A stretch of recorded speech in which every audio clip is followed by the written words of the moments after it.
Welcome to Diaries of a Data Scientist, our podcast in which we share about what's important to break into data science, provide valuable insights also for senior data scientists, and invite interesting guests from different data science areas. We're Jasmin and Kate, we're both data scientists and mentors working in industry, and we are sharing here our thoughts and experiences. Let's go. So, hi guys, this is Diaries of a Data Scientist with the episode 33. And today we're having an amazing guest for you, Christoph Weisser, a technical lead at BASF.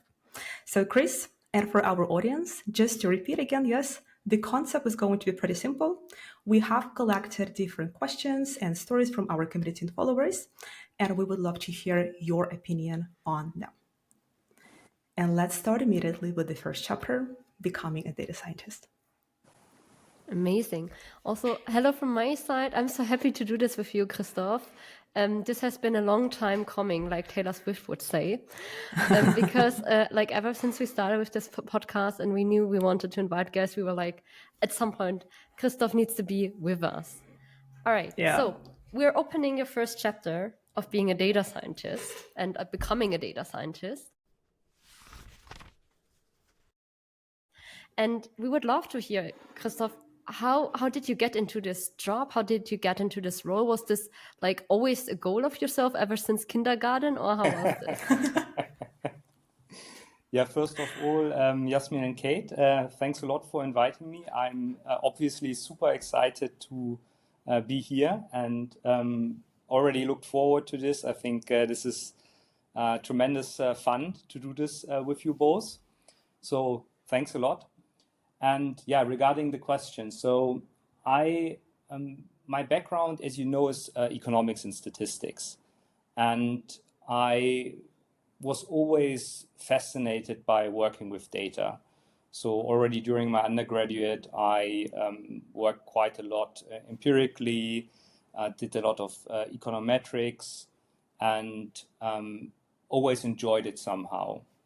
And then I worked also in the industry for a while, and this was basically the time when I think data science became much more popular.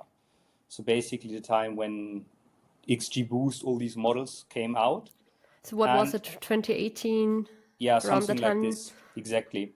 And I realized, okay, it's actually with my background, I can actually understand these models. They are extremely powerful, right? If we think about XGBoost, it's actually relatively simple if you compare to some more complicated, sophisticated models, perhaps in econometrics or in statistics. But then on the other hand, these methods are incredibly powerful. And this really caught my attention, and I then decided to go back to university to do a PhD in applied statistics, focusing on machine learning and natural language processing applications. And I think this really helped me to then get deeper into the field. And then after joining BASF, obviously I had a good foundation in statistics, in econometrics, causal inference, all these things. And then on the job, basically, especially focused on software engineering. I think this really then turned me into a data scientist over time. And since about a year, I'm also a technical lead with a bit of a broader scope. But I guess we will also talk about this later. Yeah, definitely, for sure. So maybe just to get a little bit into more details and deeper into this path and to the history of yours, I would think of you as a more academia kind of person, rather industry, and if you would also look at your background on LinkedIn, you would always have also kind of this impression that you're more, like in the past at least, you were more concentrated on the scientific bubble, and at least still right now, while you are working as a technical lead, you're also very much involved into the academia and side. So did you have to choose between stay in the academia or proceed with the industry? And or that was kind of not debatable for you? And if you had to decide on your own, where was this kind of click that I want to try myself in there? It's a very good question. And as you saw, I have this tendency to give very long answers, so I have to Go ahead, please. a little bit, especially with such a good question, Kate. So I think, I mean, if you are a data scientist working in the industry, then this is basically your core job, right? So you will focus on implementing various data science cases, be it forecasting, be it natural language processing related. So this is your core focus typically, right? And what I did and what I enjoy quite a lot is to basically complement this also with some, let's say, more research related or academic activities. So I think in my role, I somehow combine both to a certain extent. Of course, you always have to sometimes shift the focus a little bit, also depending how the demand in the business is at the moment.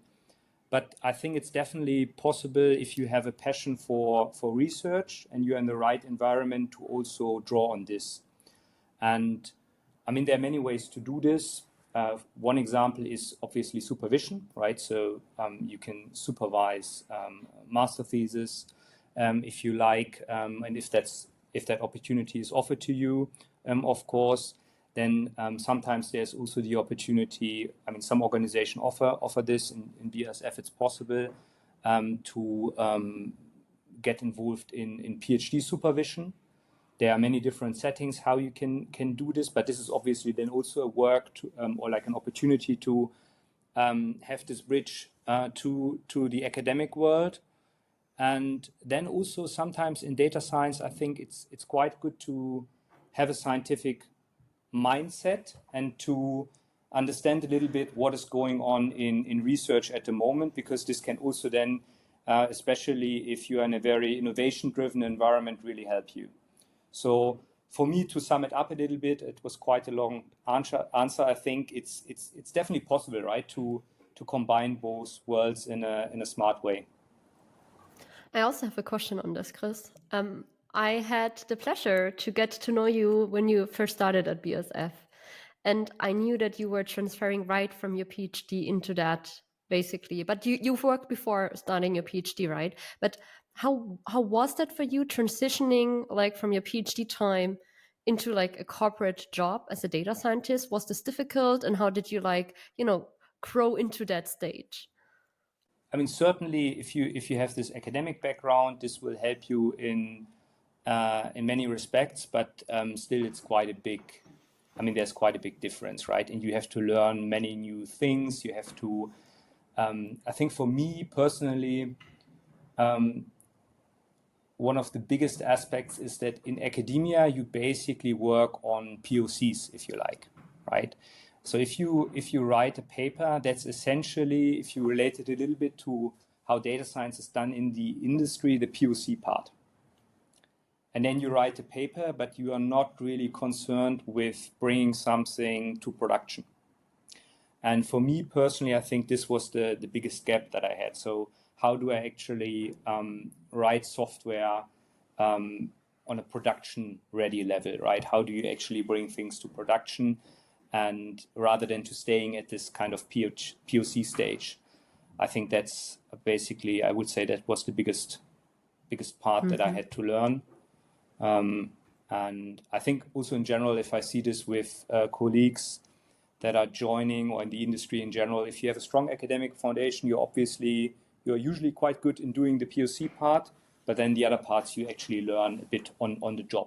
Unless you have perhaps like a strong software engineering background, which I didn't have, then you might be already able to do this more easily, more naturally. Yeah, thank you so much for the answer.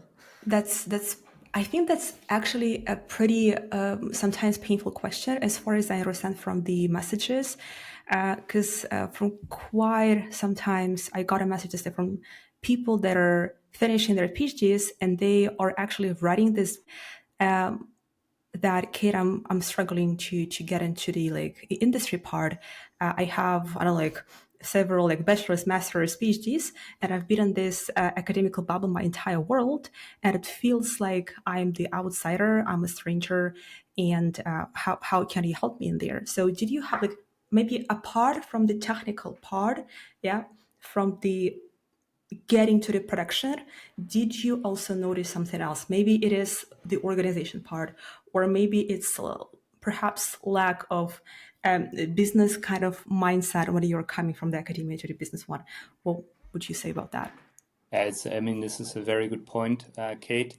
And I mean, I already had some business experience before, right? So then you have perhaps already a little bit of a perspective on this. But I can imagine if you basically have a CV where you do your undergraduate, you do your master degree, then even you perhaps do a PhD for quite some time, spend 5 years or so, then potentially you might even do a postdoc and you have done very little internships before.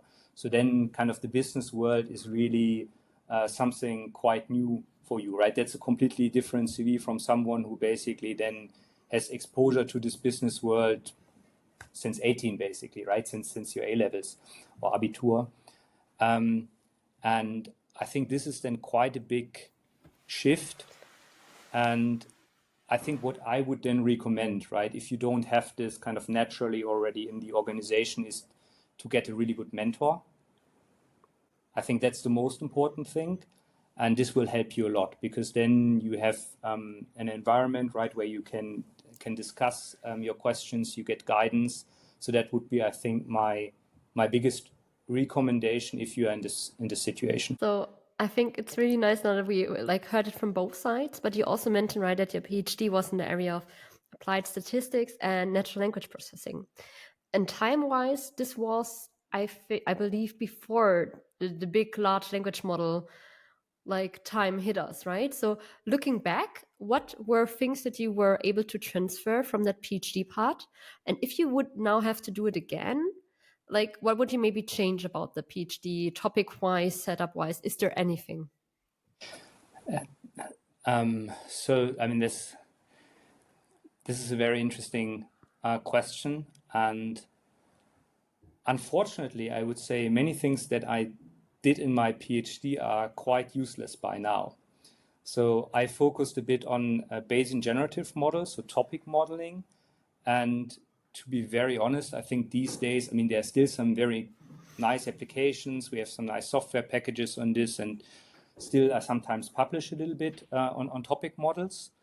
But overall, the honest answer is probably that they are not very useful these days because they are more sophisticated methods.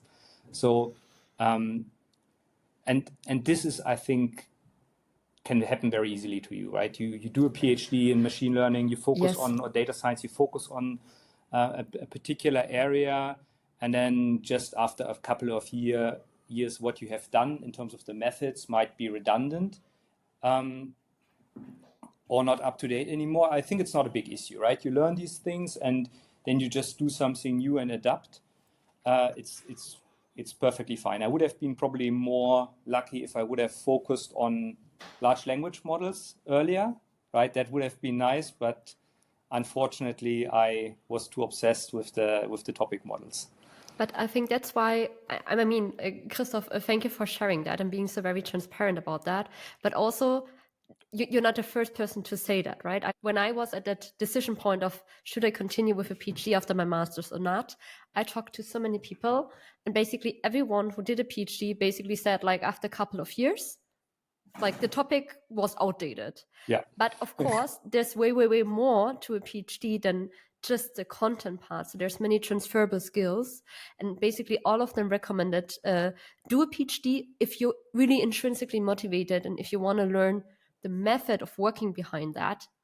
Of course, the topic needs to be important to you, needs to be relevant, but this is not what's going to stick topic-wise. Yeah, absolutely. Yeah. Maybe right now, if you would not mind, we can go ahead and dive into the first story. Are you ready, Chris? Absolutely. It's got to be a little bit like longer one, so you got to listen carefully. So I'm currently doing my master's in data science, and I have been struggling with something I feel a bit embarrassed to admit. I love learning about data, models and the impact that field can have. But when it comes to presenting my work in front of the people, classmates, professors, even small group, I freeze. Okay. My handshake, voice get small, and etc. And that kind of terrifies me. How can someone who is shy and afraid of public speaking become more confident in presenting their data science work? Because I think this is not something that is only relevant for the universities, PhDs, etc. It is very much also relevant for you as a junior data scientist, middle, senior. And if you want to boost your career and grow your career faster and have more visibility and credit, this is something that you gotta nail into as soon as possible. What would you give, have you ever been firstly on that situation when you were a little bit shaky? Because I was definitely in there, and to be honest, I'm still in there nowadays. So but what advice would you give to that person? This is first of all, it's really nice that you get such questions, and I would really love, if I can share something that helps in this particular situation, or if we discuss together and give some advice that actually helps here, I think that would be super nice. So perhaps we can really brainstorm about this a little bit together. As you know, I'm still quite active when it comes to supervision, and then the students typically also have to present, right, either their seminar work or their thesis. And what I always try to do as a supervisor, and I think that's very important, is to create a nice and relaxed atmosphere. Right. So even before the presentation starts, I think the supervisor basically has the task, has the role or responsibility to create a nice atmosphere. And this can already ease tensions and help quite a lot from my experience. So for the listener who basically reached out, I think it's also important then to assess a little bit, okay, how is the environment? Is it actually an environment where I feel comfortable? Is it a bit of there's this concept of having a fearless environment. And I think this then really also shapes quite a lot how you actually feel when you do the presentation. So if you're in an environment where your supervisor is actually looking for mistakes, right? Where you have the feeling, okay, I'm in a situation where the supervisor is really watching out, are there some mistakes, or can I identify some gaps, and then basically ask questions where I already know that it's unlikely that the student can basically answer these questions. This is not a good environment, right? And then it's completely natural to feel intimidated. I would also feel very intimidated. And if you are in an environment where this is not the case, where okay, here the idea is really that I get advice, that I get support, then I think more naturally you will also don't feel like this. And I think this is the most important, or this is perhaps an important piece of the puzzle to assess first, how is the environment? I don't know how your experience with this is, having a good environment, and how this is impacting how you feel during the presentation. I fully agree. And I think one thing is the environment. Sometimes that's not something you can control, right, as a presenter, because as you said, Christoph, to some part, that's also the responsibility of who's setting it up, the supervisor, the uni, the conference, whatever. But I think there are certain aspects that you can control yourself as a presenter. And for me, when I was starting out and having to give presentations to smaller and then at some point larger rounds, I'm a person who loves to prepare up to the level of where I feel like there's nothing else I could have done. At the beginning, this gave me a lot of stability and security. And this goes from really thinking about what are the different things that I want to say in the parts.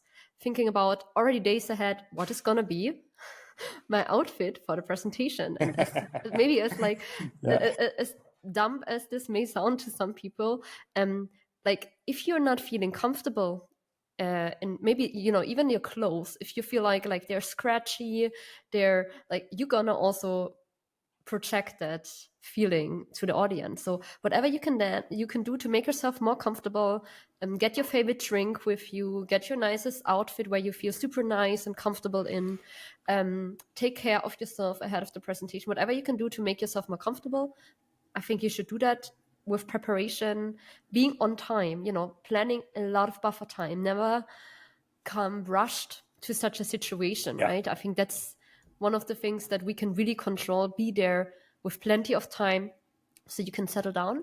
And there's one thing that I wanted to share. It was actually in the context of job interviews, where the person said basically 2 minutes before your job interview starts, especially if it's like remote, or get to the washroom ahead of time, you take a power stance, basically meaning like you should do like the Superman, Superwoman pose.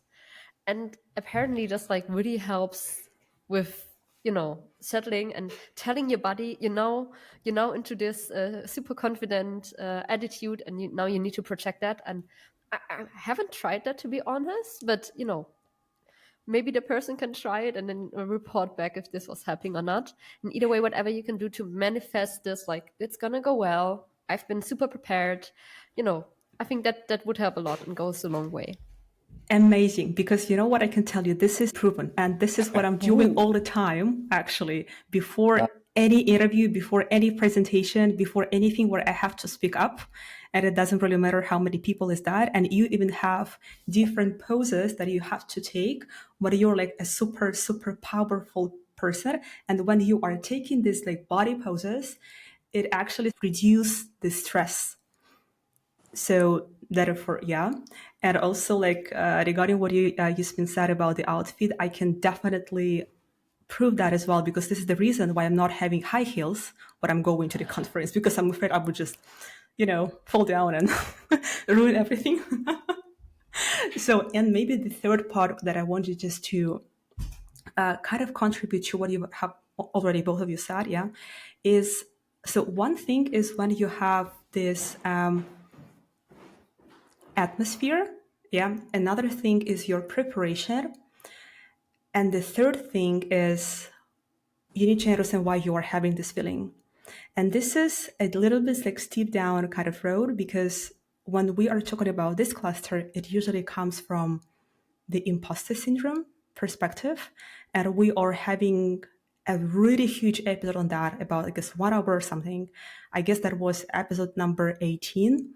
Yeah, when you are afraid of talking, not because you are not confident enough or smart enough or you can contribute to the table, but because you have that imposter living in, like right inside of you, that wouldn't let you, you know, feel as comfortable as possible for you. So please go ahead and take it out. Is that? I think I would also really encourage everyone to listen to this episode. From my experience, I mean, everyone somehow has imposter syndrome. Yeah. It's more prevalent than we probably assume. There are also other things like high performer anxiety. All these kind of things are actually more prevalent, I think, than people would typically assume. And perhaps, just a few tips also from my side regarding presentations that now came up. So being prepared, looking good. I mean, I always obviously make sure that my my hair looks good before the call, before the presentation. And was this a joke? Or? I suppose so, yeah. Love that. So that's one thing. You need to flag that. And then the other thing, I think that's perhaps quite a practical trick, which I always recommend this if you have to go, especially for academic presentations. Basically use the appendix. Let's suppose you have to give a 20-minute presentation on a data science project that you did, right? Then you can, if you wish, put 100 slides as backup slides. And there you basically put everything that for all the questions, you might prepare for all the questions that might be possibly asked. So let's suppose you I don't know, you use random forest, but you don't want to remember all the formulas, you don't want to remember everything, and you are a bit concerned that this might come up, and then you might have anxiety, for example, to then go to the blackboard and write down formulas, then you just put them in the appendix. And then if these questions come up, you have a nice hyperlink and you just jump to the slide and you have all the derivation, all the formulas already there. And this is something that I excessively do. If I have an academic presentation, I just put an enormous amount of backup slides. And this usually gives me a lot of confidence because I know with these kind of backup Whatever slides, happens, I have it covered. I just jump to the slide and I have all the information ready. Yeah. Have you ever did something like a dry run, either with like family members or like on your own in front of a mirror, which is super awkward, but maybe could help? Have you done that? Yes, I do this all the time for important presentations. So what I typically do is basically on the phone, I would just record myself. Cool. And then even listen to the recording. This is quite useful, right? For example, sometimes if I'm nervous, I have this tendency to say am, right? And I think a lot of us have this tendency, right? So you will then say am all the time, and it sounds really strange. And if you record yourself, you might be able to spot this and then focus a little bit to reduce this perhaps a little bit, yeah? Or you might be quite redundant. So there are many things that you can improve just from recording the presentation a few times. Super nice. And I think like with that, we're already like in the transition phase of, okay, you started out as a data scientist and your first chapter is now closed. You're now in that job after your academic part, you're now a data scientist. From your point of view, Christoph, what are the 3 most important skills that like make a good data scientist working in industry? 3 most important skills. By the way, last point regarding the presentations, this is something what you might have noticed. I think we all do this because we are used to presenting a lot. If you need to win time because you need to think about the question, you can always basically reflect a bit on the question, mention that this is a very interesting question. And this can also really help you in the presentation to win time to actually think about the question also. And to make it a little bit more natural. So often you have students that will then basically say, oh, I need to think about this for a minute. And that's also perfectly fine. But sometimes if you prefer to talk and structure the question a little bit in your mind, you can also reflect a bit on the question or ask some questions back. Just as a last comment. To win some time, basically, right? Yeah. And don't rush yourself, right? Take some time. Like nobody is expecting you to shoot an answer out of nowhere. So exactly. So regarding the skills, this is an interesting question, and in general, I think what is often a theme in this podcast, and is very important to understand is that, especially if you are working as a data scientist in the industry, it's important to appreciate, right, that often if you have a team of data scientists, they have different backgrounds, they have different strengths and weaknesses, so they have different skills, and usually you have a diverse team, right, with different profiles to then facilitate complex data science projects, right, and then there's a lot of scientific evidence also that such diverse teams tend to perform better. So every data scientist will probably have slightly different profiles, slightly different background, and then also different skills. I would say if you work in an industrial setting, you need very good listening skills as a data scientist, right? So you need this capacity to interact with the business side, listen and understand what their requirements are, and have this dialogue. Empathy, right? Exact empathy, understand how their particular situation is, if there's perhaps some pressure to facilitate the data science project quickly, what the expectations are, and you need this capacity besides your hard skills. That's why I'm starting with this also, to really go into this dialogue. And that's very important, to appreciate this, focus on this, and build these capacities also. So that would be one of the, I think, very critical skills. And then, of course, you need technical skills. You need technical skills. These can be, if you perhaps have more statistics background, they will always be a little bit more prominent, perhaps.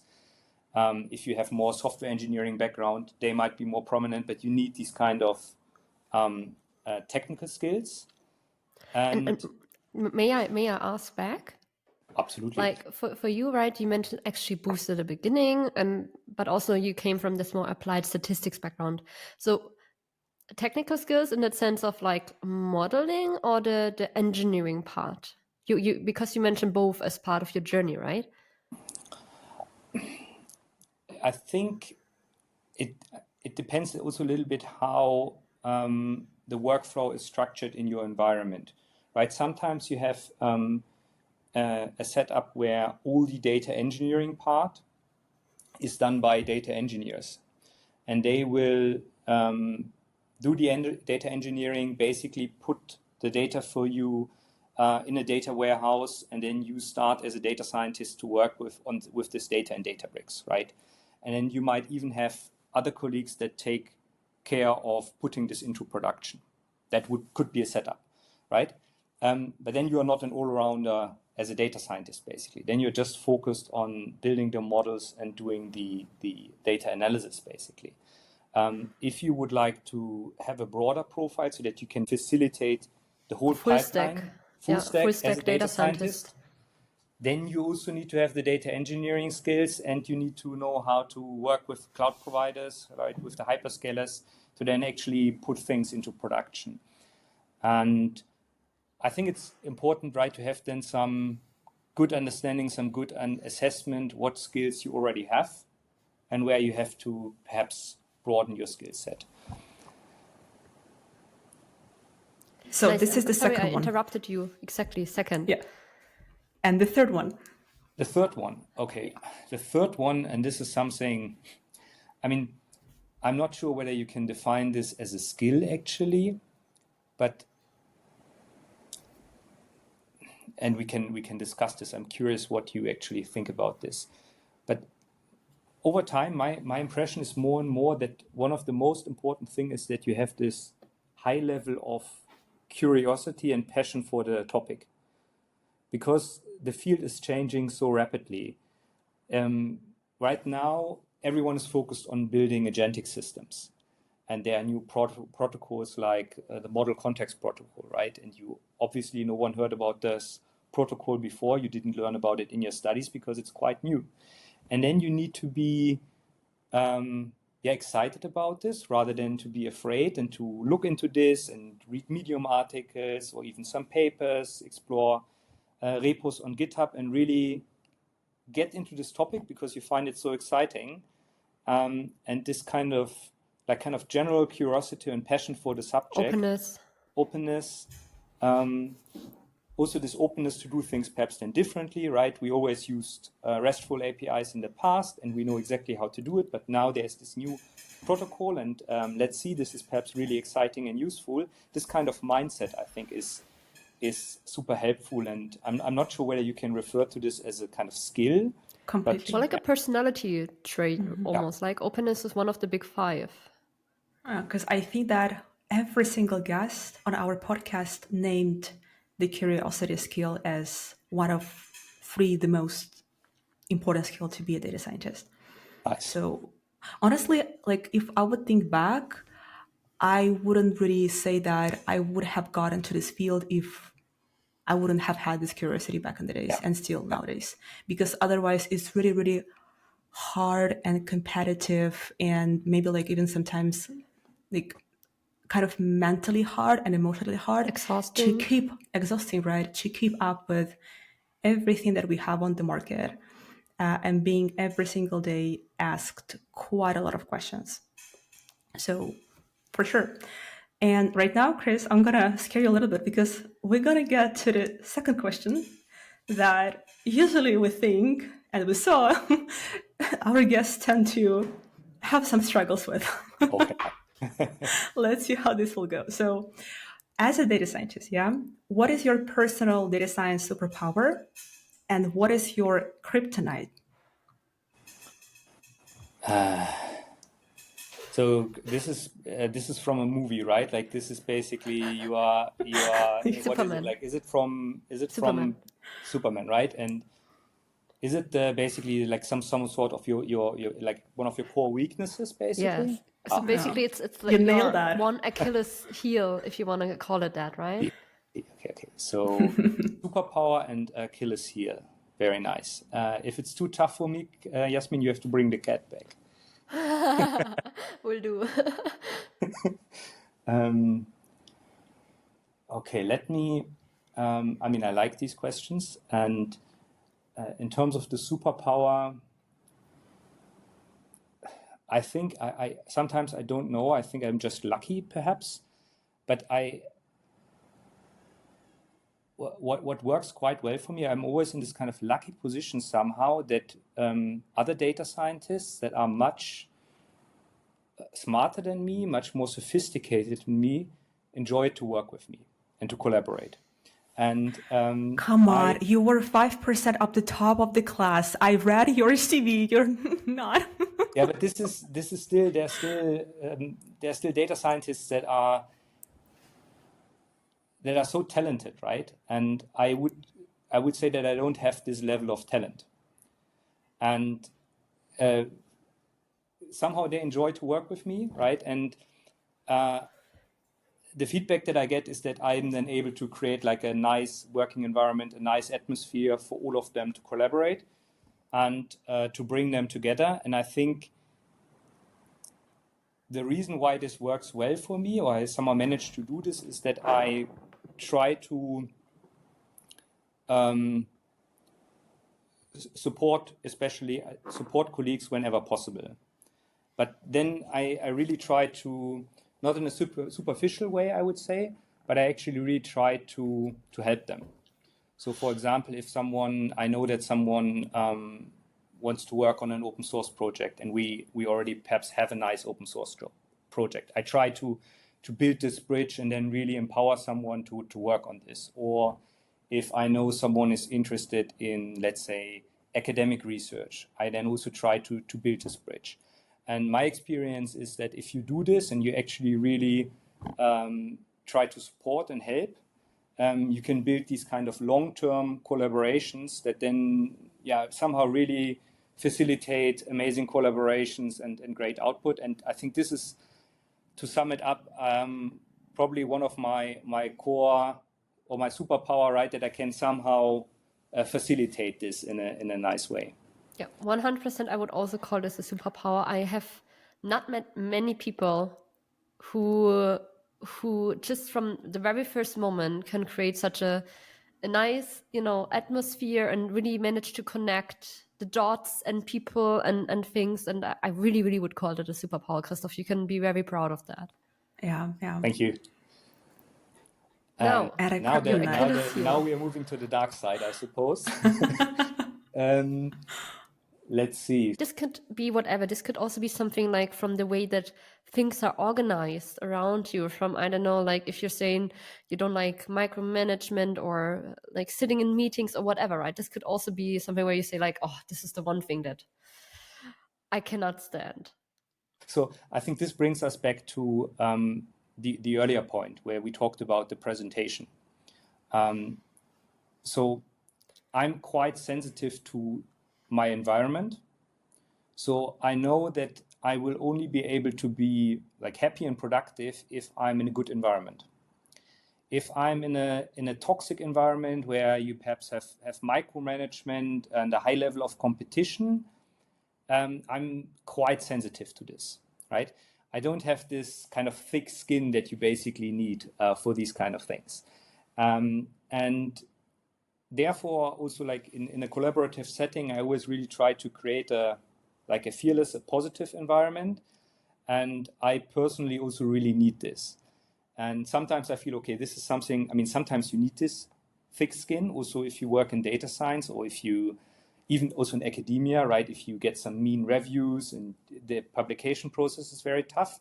And I think this is always my kind of weak spot where I know that I have this weak spot and that I have to focus on this. And also for junior data scientists or for junior researchers that are perhaps not used to sometimes tough situations, right? I always try to then tell them, okay, guys, this is something we have to go through this review process, or we have to go through this particular project, and we have to do it together, and it will be tough. But this is also something that I often find a little bit difficult. Yeah, thank you for that. And as you said, right, I think it's the first thing that you're aware about this, and then you can already mentally prepare for such situations and can think about what I got, some mitigations, what I can do to feel better, and to overcome that better. Just like wanted to add in here, I think I can totally relate, Chris, to what you said, because I'm also very much sensitive and I'm very much cautious of my environment and people that I let in my life, like work, professional, personal, whatever. But I think I'm looking at that from a little bit different angle as a plus sign, like a positive one, because of you're sensitive. It means that you're very much cautious of the people that you want to work with. Yeah. And if you sometimes you have to do hard decision, like you have to leave, you have to let go, and etc. But in the end, you always choose your comfort and your stability, and therefore you have the best people around you in the end. This is actually a very, very nice thought, especially because if you are sensitive to this and you are aware of this, right, you will always then be very careful to create an environment that is actually good for you, right? It's and also for the colleagues around you. You will have high standards regarding the way how you collaborate and how you work. Yeah, okay. So then this is a great time to get into the story and the story that has been submitted to us, which fits to our second chapter of being a data scientist. Are you ready, Christoph? Absolutely. Great.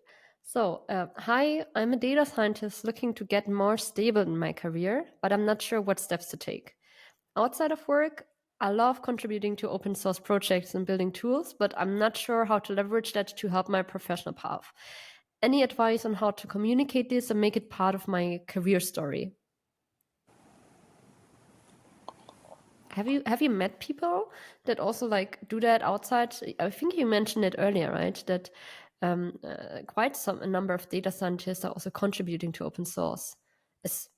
Not as part of the job, but maybe also sometimes as part of the job. Yeah. So just to perhaps understand the question a little bit better, this is about someone who is already a data scientist, so basically already working in the industry, and now wants to accelerate or extend perhaps career progression. And basically use this as a leverage, right? Use like, I mean, they're doing this projects on the side, and I guess that person is thinking like, does this give me some leverage for my professional, for my job as well? Yeah. I mean, this is, I think, hinting into a very nice direction. Contributing to the open source community, I would say in general, if you can manage it time-wise, is always a good idea. I think it's not like a requirement in a sense that you definitely have to do this. If you already have a super demanding job, it's also perfectly fine to focus on the job, right? If you do enough coding as part of the job, it's very demanding. I wouldn't necessarily then say that it's really a good idea to also do open source work if it's overloading you. But if you feel that you have this additional time and capacity to do it. And perhaps also on a, I don't know, Saturday afternoon, sometimes on the couch, you want to do some coding, or you have this free time, then I would definitely recommend it. There are so many nice open source projects out there where you can contribute. You can also start your own project if you have a nice idea. So that's one way to approach it. The other way is to really see if you can also perhaps do it as part of your job, right? Because many companies that are also innovation driven contribute to the open source community. Jasmin, Kate, perhaps you can link our deep tabular library here on GitHub, which is a very nice open source library to which I contribute and many colleagues from BASF. So to sum it up, one opportunity is, of course, to do it yourself, but then this is something that you have to do besides work. So it might entail some additional workload. Definitely consider it. Another option is to really watch out if there's perhaps an opportunity within your organization to contribute to an open source project that you may find interesting. Sometimes this can be a super nice complement to your day job. For example, if you maybe on your day job, you're like a one man, one woman show as a data scientist, but like on the side, you're contributing to open source project with, I don't know, 50 contributors, right? Or like a bigger team. Like this can really also help you learning about how to split tasks, how to collaborate with others, how to really, leverage a code versioning system and stuff like that. So sometimes this can be a really nice complement. Absolutely. And maybe just to kind of stay a little bit on this part, because honestly, I didn't really meet a lot of, at least students on the master's degrees, on the technical majors that are actually doing the open source, or even if they are actually doing that, then they are hesitant to put that in their CV, which I believe is you have to do this. Yeah. That's no comments. And maybe just Chris, from your perspective, can you highlight what are the benefits for the students or a junior data scientist to go this path, and specifically to mention that on the interviews, on the technical interviews, on the CVs, and etc.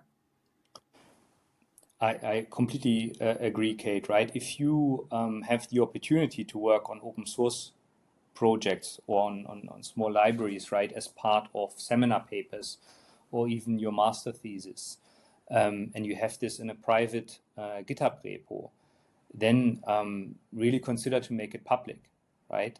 Because this will only help you. It will basically increase transparency.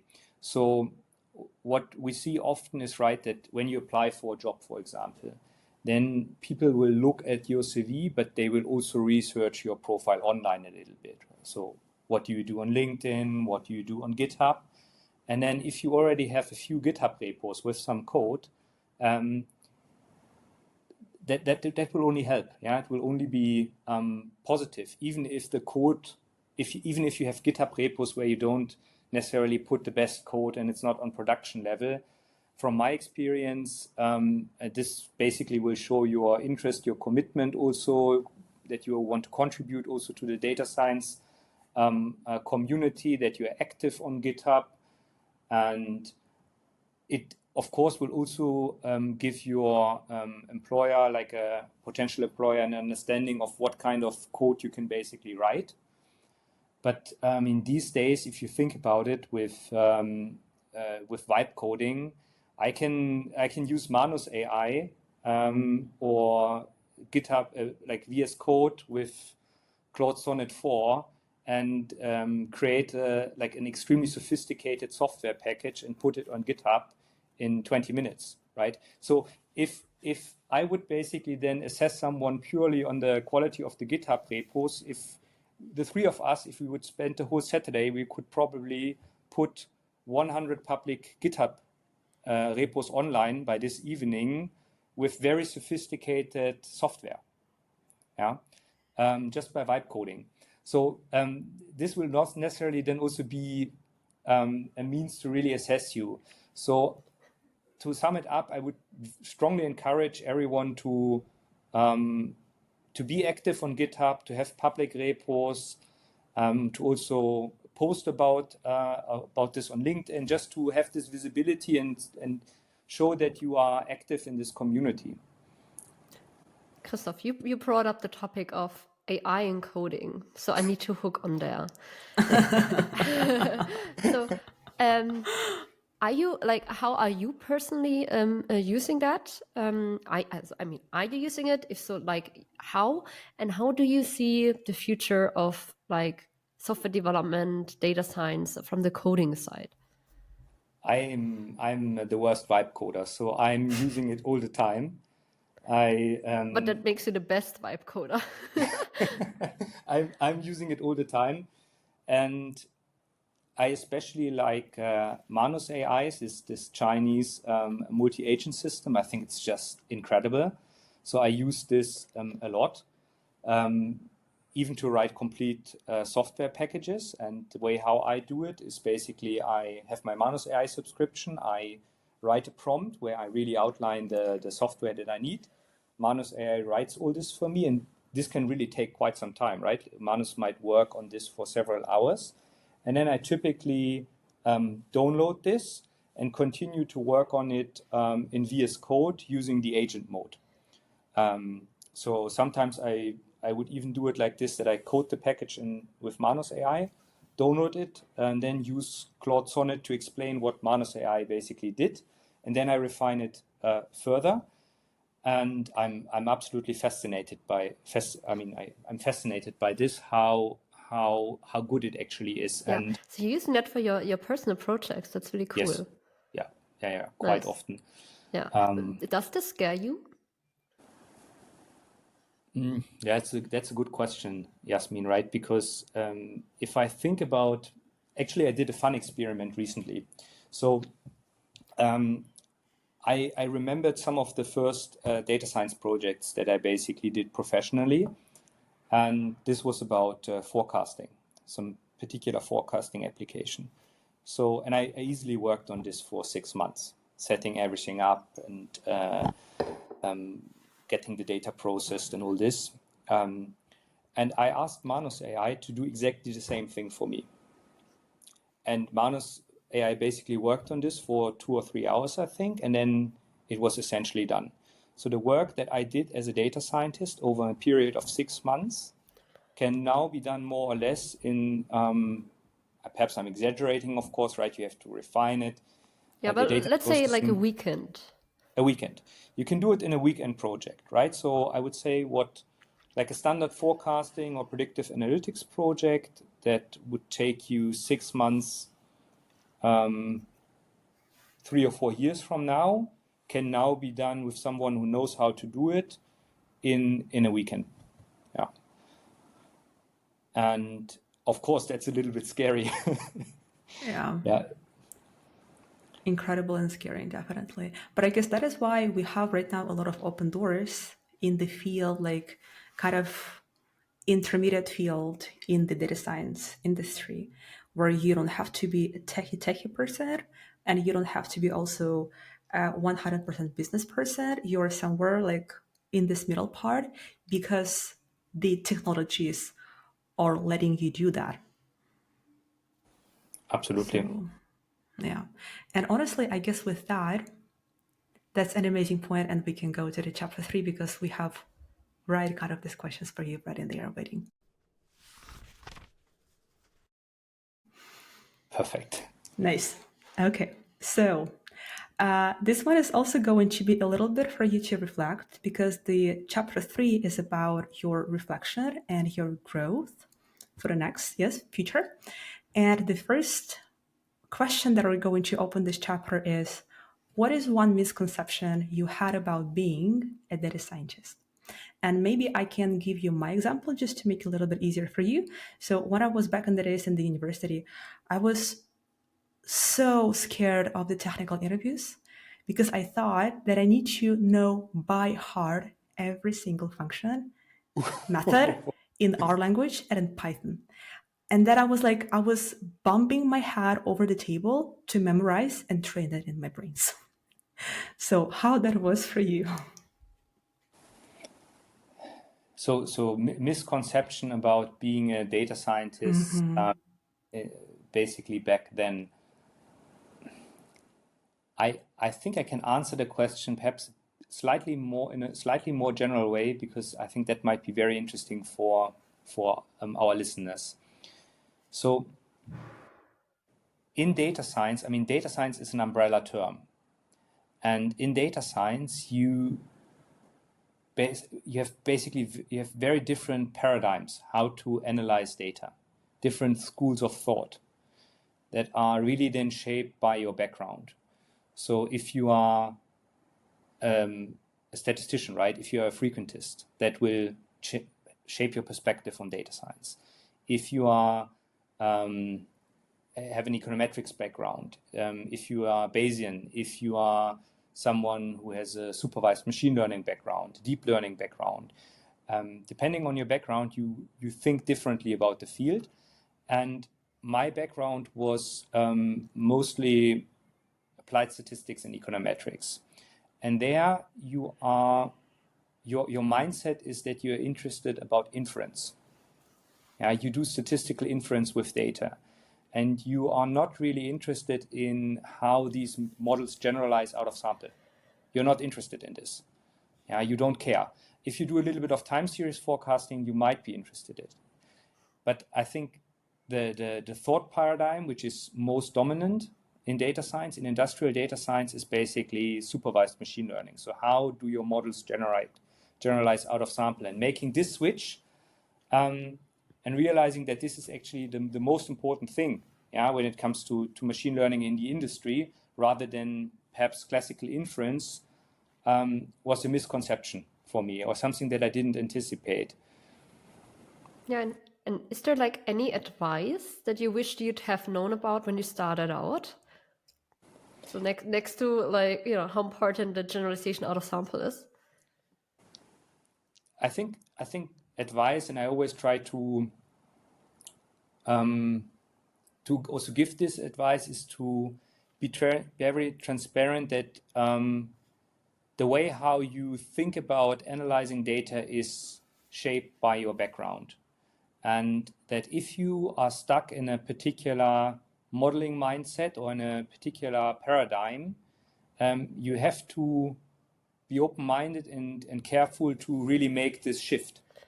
Yeah, because this can also lead to a lot of confusion and even perhaps resistance in data science projects. So imagine you have someone who is a machine learning guy, and his thought paradigm is creating models that generalize well out of sample. And then you have someone with a strong causal inference background, and this guy is in particular interested in building causal models. Or you have someone who is perhaps a software engineer, right, who really cares very much about building the best possible software. And you put them together in a project, I think then it helps quite a lot, yeah, to reflect a little bit that everyone has a different focus and mindset, and how you can basically bring this together to build a really strong data science project. Yeah, like your background is biasing the way that you approach a topic, basically. And I guess we even had an episode on that. Do you remember, Jasmin? It was right after bias. Cognitive bias. And that's really amazing, because this is something that you have been trained on, right, in the universities. And that when you go to the data science field, you understand that it is your personal, on purpose, trained bias. Exactly. That's fascinating. Yeah, you are exactly put it perfectly, I think, Kate. Yeah. But let's go to the next story, and to the final one for you, Chris. I love that one, actually, because it starts with the first of all, I love the podcast. Thank you. I've been a data scientist for several years, and pretty much enough to mentor juniors and deliver machine learning solutions that matter. And right now, I'm a little bit like in the torn. I love influencing strategy, working across teams, but I don't want to spend all of my time managing people as well. So what career paths let you stay hands-on with data science while you were shaping the strategy and lead projects without becoming a full-time manager? So I guess it is more the question about when you are a data scientist or a senior data scientist, what development paths would you have? And for example, if we will stick it to your example, you evolve naturally to the technical lead position. So how would you suggest that person to go ahead and develop, not being fully technical person and not being fully stuck with the people management?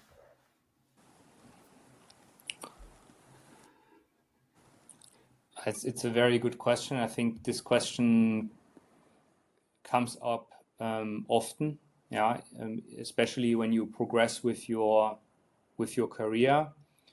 And I mean, we discussed earlier, right, that if you work in data science and you want to be happy as a data scientist and enjoy it, it's a requirement essentially that you are passionate about a subject. And so if you work as a data scientist and you enjoy this, typically you really enjoy this a lot, you're passionate about the subject, and it's very tough for you, right, to do something else. Even if the alternative, managing people or leading projects or taking up more leadership tasks, is something that you really also enjoy. And the technical lead position is, I think, a position which is compelling for me in particular, because you can take on some leadership tasks, some functional leadership tasks, and then still focus quite a lot on technical aspects in the data science part, because as a technical lead, you will not have typically disciplinary leadership tasks. So you don't have to take up these tasks. This is done by the manager, right, typically. And in these kind of hybrid roles where you have some leadership tasks, but also the technical part, I think it will typically work relatively well that you can still be hands-on involved. So I think if you want to develop into this direction, considering a technical or like a functional leadership role is something that I would perhaps advise. But perhaps, Jasmin, you can also comment a bit on this, right? Because you have the management experience.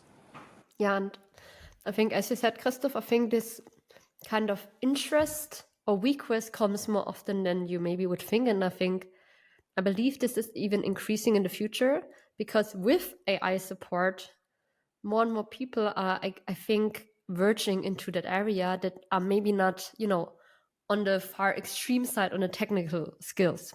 So you'll get more and more people looking into, okay, I've now been like happy with my position, doing data science projects, but I've also been strong communicator, love to organize work, love to work like on a more project level. And then this question comes up, like, what kind of positions are maybe then viable for me? And I think depending on if you're working on a digital project or a digital product, maybe that also could be like a product owner position. It could be interesting, right? And on the other side, like maybe more on the project side, as you've been working, Christoph, as a technical lead, basically stepping up and leading other data scientists from a functional perspective. And I believe it's really coming down to the maturity of the organization that you're in, if this is an option or not, right? If your organization is only like, if you're nearly out of a startup kind of level, it could be that they're not mature enough or not big enough as an organization to even give that as a proper path, right? I think this is really then coming down to that. So, I mean, what you can take a look at as being a data scientist, if you want to grow into that position, is really figuring out what's the kind of organizational setup that you also need to look for. Yeah.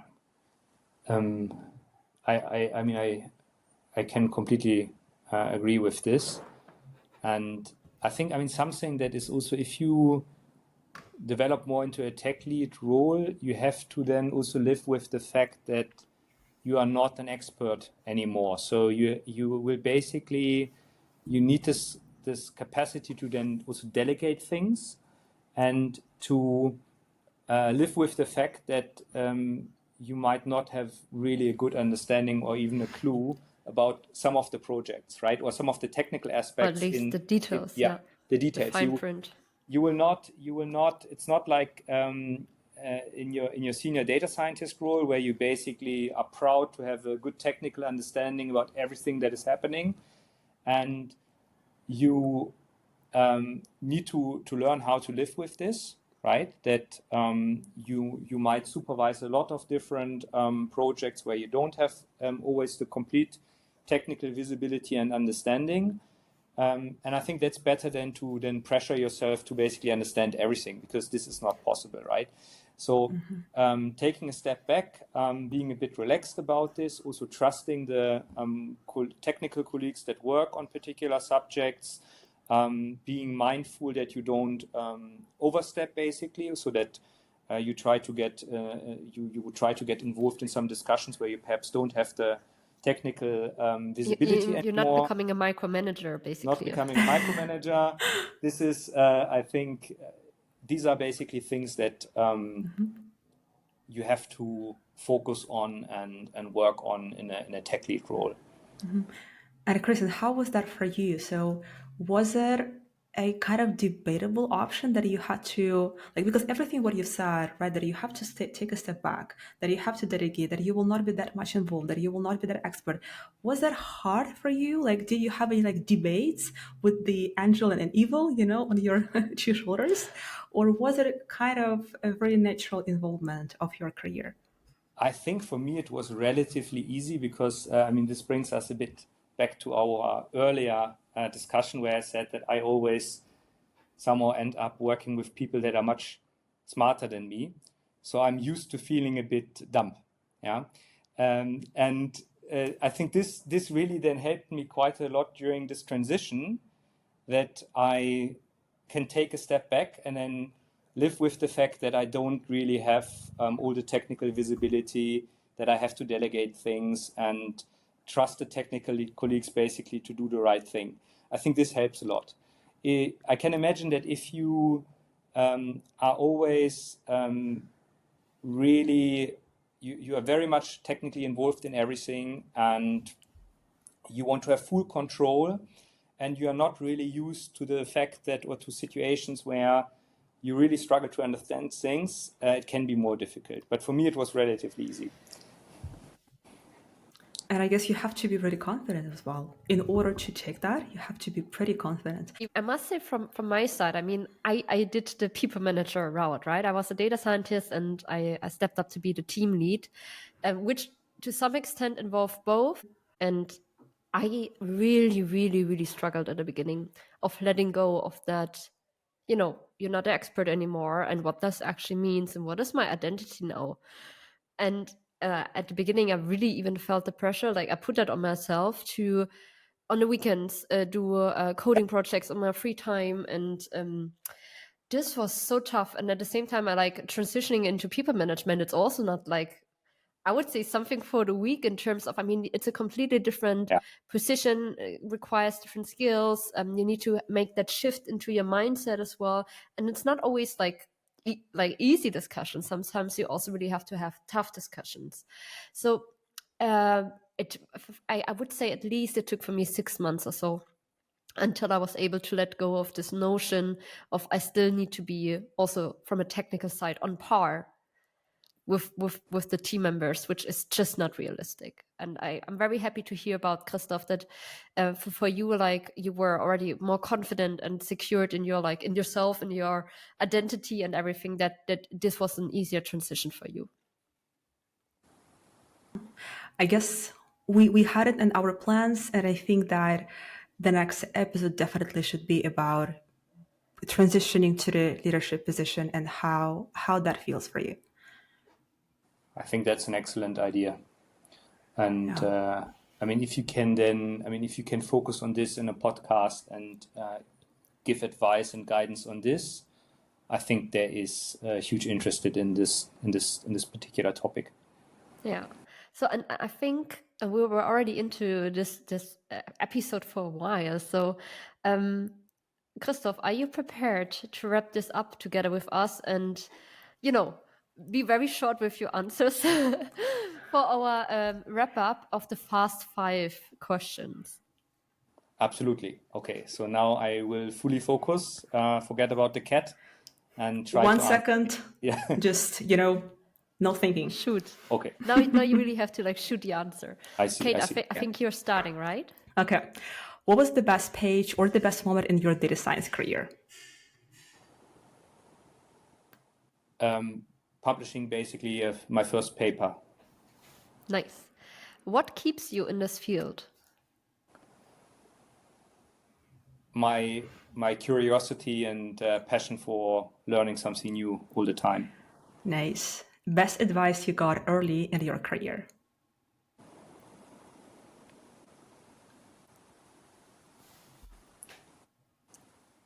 Be more engaged with the business side and try to really understand their needs. Mm-hmm. Which tool had the biggest impact on your work? Probably scikit-learn.